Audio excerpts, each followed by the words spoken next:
बिस्मिल्लाहिर्रहमानिर्रहीम। अस्सलाम वालेकुम स्टूडेंट्स, वेलकम बैक।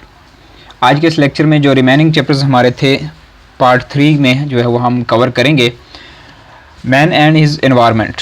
इससे पीछे जितने भी चैप्टर्स थे वो हमने डिस्कस कर लिए हैं।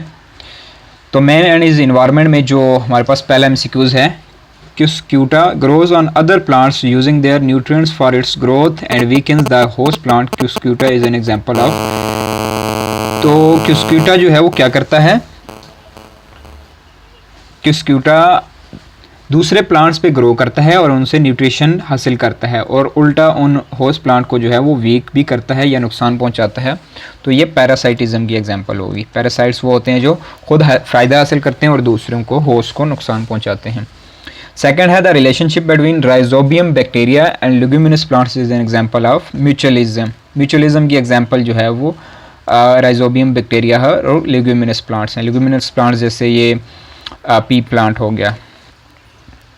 Habitats destruction can result in a loss of ecosystem. अगर हैबिटेट डिस्ट्रक्ट हो जाए तो उससे फिर इकोसिस्टम भी जो है वो उसके डिस्ट्रॉय होने का ख़तरा होता है।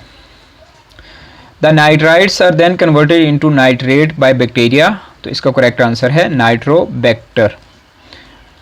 तो नाइट्राइट से नाइट्रेट बनने का जो अमल है वो नाइट्रोबैक्टर कैरी आउट करता है, और नाइट्राइट्स जो बनते हैं वो नाइट्रोसोमोनास करता है। Plants grow on branches of tall trees where they receive better light but they take no nourishment from the plants. ऐसे प्लांट्स जो दूसरे टॉल ट्रीज जो होते हैं उनकी ब्रांचेस पे ग्रो करते हैं और उनसे जो है वो नरिशमेंट हासिल करते हैं, जबकि उन्हें कोई नुकसान नहीं होता, उन्हें ना फ़ायदा होता है ना नुकसान होता है। तो ऐसे प्लांट्स को हम एपीफाइट्स कहते हैं। Phytes mean plants, epi means outer side. तो outer side of the plant जो है वो उन पे ग्रो कर रहे होते हैं। Consumers who eat dead decaying plant और एनिमल आर कॉल्ड स्कैवेंजर्स। ऐसे कंज्यूमर्स जो डेड एनिमल्स को खाते हैं, मुर्दा जानवर को खाते हैं, उनको हम स्कैवेंजर्स कहते हैं। फॉर एग्जांपल जैसे कि वल्चर्स हैं, काउज हैं, क्रोज हैं, सॉरी, तो ये स्कैवेंजर्स कहलाते हैं। ईगल भी इसके एग्जांपल में आ जाएगा। नेक्स्ट है बायोटेक्नोलॉजी। फर्स्ट एमसीक्यू है which one of the given enzyme is used to seal paste the desired gene with DNA of vector. Gene of interest को डीएनए ऑफ वेक्टर के साथ जोड़ने में जो हेल्प कर होता है enzyme, that is ligase. Ligase enzyme जो है वो डीएनए लाइगेज भी कहते हैं इसको, जो सीलिंग कर रहा होता है। सेकेंड है all of these are objectives of genetic engineering except. तो इसमें चीज़ और योगर्ट मेकिंग जो है, क्योंकि ये फर्मेंटेशन प्रोसेस है, ये जेनेटिक इंजीनियरिंग का प्रोसेस नहीं है, तो बाकी तीनों जो है वो जेनेटिक इंजीनियरिंग में आ जाएंगे। थर्ड है the first step in the production of human growth hormone bye genetic engineering. HGH जो एग्जाम्पल के तौर पर लिखा हुआ है, अगर हम इसको प्रोड्यूस करवाना चाहें तो इसके लिए जो जेनेटिक इंजीनियरिंग प्रोसेस होगा उसमें पहला स्टेप कौन सा होगा, उसमें आइसोलेशन ऑफ जीन होगा। जीन ऑफ इंटरेस्ट को हम आइसोलेट करेंगे। Which of these is an antiviral protein. Antiviral protein जो है वो इंटरफेरॉन होती है, जो वायरसेस में इंटरफेयर करती है और उनकी ग्रोथ को स्टॉप करती है। The vector DNA and the attached gene of interest are collectively called recombinant DNA. Vector DNA और जीन ऑफ इंटरेस्ट को अगर हम कंबाइन करें तो रिकम्बिनेंट डीएनए बन जाता है। The enzyme used to cut the GOI means gene of interest and vector DNA from sticky ends is called restriction endonuclease.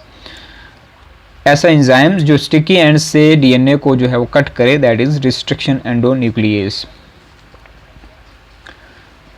An enzyme produced by genetically modified organisms used to break up blood clots is called urokinase. Urokinase एक ऐसा enzyme है जो blood clots को break करने में help करता है, और ये जेनेटिकली मॉडिफाइड जो है वो प्रोडक्ट है। SCP single cell protein has good prospects for future because it contains all important amino acids. चूँकि सिंगल सेल प्रोटीन है तो प्रोटीन्स आपको पता है अमीनो एसिड्स की बनी होती हैं, तो उसके अंदर तमाम जो इम्पोर्टेंट अमीनो एसिड्स हैं वो उसमें मौजूद होते हैं। Which one GMO product is affective against brain and lung cancer. तो इसका करेक्ट आंसर थाइमोसिन है, जो लंग कैंसर या ब्रेन के लिए इफेक्टिव होता है, और ये GMO प्रोडक्ट है, यानी आप जेनेटिक इंजीनियरिंग के ज़रिए से प्रोड्यूस कर सकते हैं।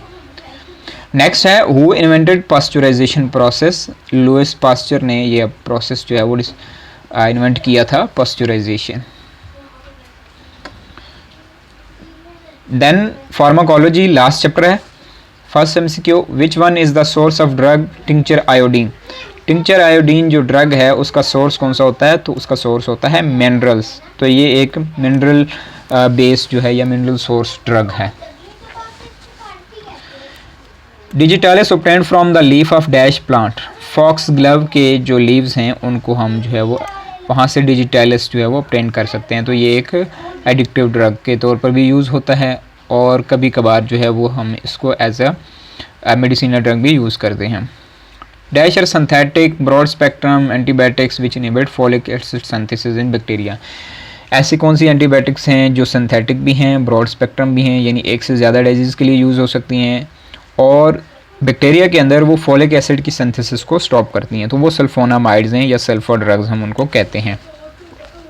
B lymphocytes give rise to dash which produce antibodies. तो बी लिम्फोसाइट्स प्लाज्मा सेल्स बनाते हैं जो बाद में एंटीबॉडीज़ बनाते हैं जो डिजीज़ के अगेंस्ट जो है वो फाइट करते हैं, जो एंटीजेंस के अगेंस्ट जो है वो कॉम्बैट करते हैं। बैक्टीरिया में acquire resistance through which ways, mutation भी और कंजुगेशन भी। तो इसमें बोथ ए और बी आएगा। बैक्टीरिया यानी कैसे जो है वो एंटीबायोटिक रेजिस्टेंस जो है वो एक्वायर करते हैं या गेन करते हैं, म्यूटेशन के ज़रिए से भी और कंजुगेशन के ज़रिए से भी। All of the given are classes of antibiotics except. तो इसका करेक्ट ऑप्शन होगा मॉर्फिन, क्योंकि ये एक एडिक्टिव ड्रग है। तो बाकी तीनों जो है वो एंटीबायोटिक्स हैं। A patient feels acute pain after an operation. Which one of the following type of drug is required to relieve pain? तो इसका करेक्ट आंसर जो है वो नारकोटिक्स होगा, क्योंकि नारकोटिक्स जो है वो एक्यूट पेन या बहुत ज़्यादा जो सख्त स्वेयर पेन होता है उसके रिलीव करने में हेल्पफुल होता है। What is true about vaccines? Vaccines के लिए ट्रू कौन सा है, तो इसका आंसर होगा treat existing infection and also protect future infection. Existing infection को भी ट्रीट करता है और फ्यूचर इन्फेक्शंस के लिए भी जो है वो हेल्पफुल होता है कि जब कभी अगर फ्यूचर में कोई इन्फेक्शन हो जाए वही वाला या उससे रिलेटेड, तो वो उसके अगेंस्ट जो है वो फाइट करने में हेल्प करेंगी, उसके अंदर जो एंटीबॉडीज़ होती हैं।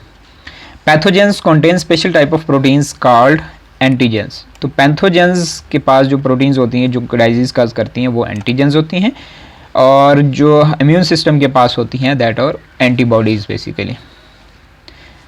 Carbolic acid is an example of antiseptic. Carbolic acid को हम एज एन एंटीसेप्टिक भी जो है वो यूज़ करते हैं। जिस तरह से हम एथेनॉल, मेथनॉल को या स्पिरिट को जो है वो हम यूज़ करते हैं, इस तरह से कार्बोलिक एसिड को जो है वो हम एंटीसेप्टिक यूज़ कर सकते हैं। तो स्टूडेंट्स ये था हमारा लास्ट पार्ट। हमने 3 पार्ट्स के अंदर जो है वो पूरी बुक के एमसीक्यूज़ को जो है वो कवर किया है। तो मेरे से जितने भी पॉसिबल हो सके थे मैंने एमसीक्यूज़ जो है वो कलेक्ट किए हैं और आपसे डिस्कस भी किए हैं। इनसे रिलेटेड अगर आपका कोई क्वेश्चन हुआ तो आप कमेंट सेक्शन में पूछ सकते हैं। कोई एमसीक्यूज़ अगर आपको समझ नहीं आया, किसी में कोई मिस्टेक है या कोई इस तरह का है जो आपको अंडरस्टैंड नहीं हो रहा, तो आप कमेंट सेक्शन में जो है वो पूछ सकते हैं। इंशाल्लाह आपको आंसर किया जाएगा उसका। इसके अलावा भी अगर कोई आपके जहन में एमसीक्यू हुआ तो आप कमेंट सेक्शन में आप वहाँ पे भी पूछ सकते हैं, उसका आंसर आपको जो है वो मिल जाएगा। तो होपफुली आपको क्लियर हो गया होगा। तो आप जो है वो इंशाल्लाह होपफुली आपका एग्ज़ाम बेहतर होगा इंशाल्लाह। तो आज के लिए इतना ही। अल्लाह हाफिज़।